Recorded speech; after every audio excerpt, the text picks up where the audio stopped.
What's up, YouTube? It's your boy Maverick Raven coming at you with another video.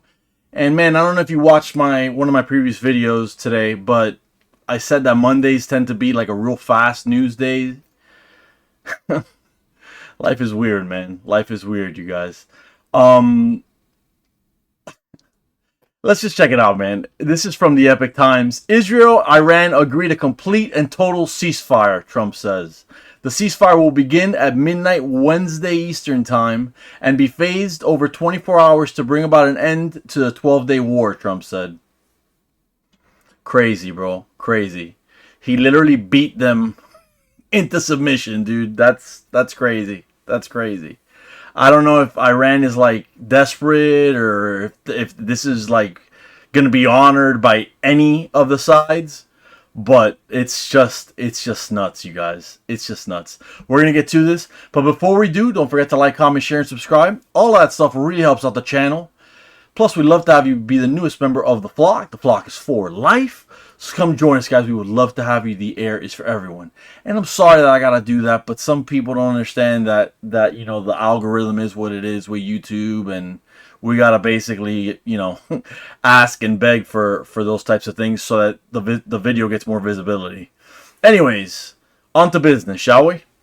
President Donald Trump on June 23rd announced that Israel and Iran have agreed to a phased-in ceasefire, declaring an end to what he referred to as the 12-day war.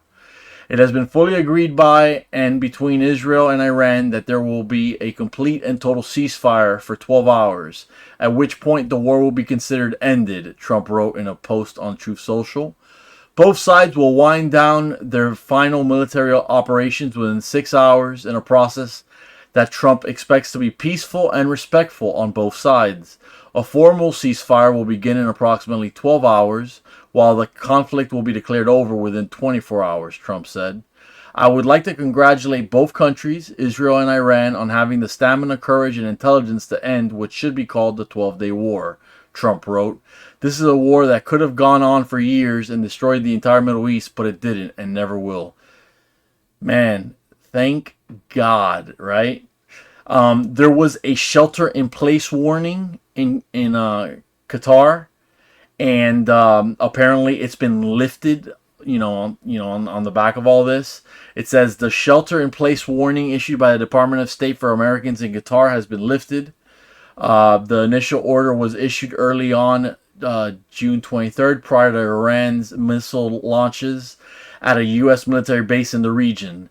Iran fired at the military installation in response to U.S. airstrikes on the nation's nuclear facilities over the weekend. While Qatari airspace remained closed, the instructions for embassy personnel in Doha to stay inside was revoked, though it noted that the security situation could change rapidly. And Qatar is saying that there was no injuries from the 19 Iranian missiles. A Qatari military official said only one missile of the 19 fired by Iran impacted a military base, and there were no casualties. Thank God, man. For real. Major General Shaikh al-Hajri, I hope I pronounced that correctly, told reporters on June 23rd, 23, well, I don't know, that Qatar's U.S. base sustained some damage from the Iranian missiles.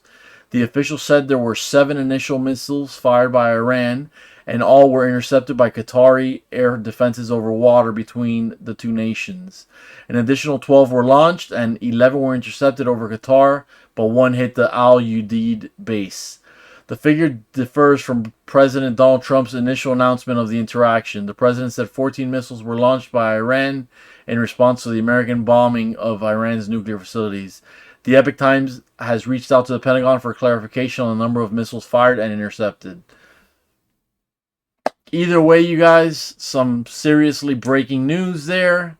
And we can only hope for the best, man. We can only pray for peace the world over. Hopefully the other nations that are at war right now, namely Russia and Ukraine, hopefully they can, push for peace and broker a deal that is mutually beneficial to both sides.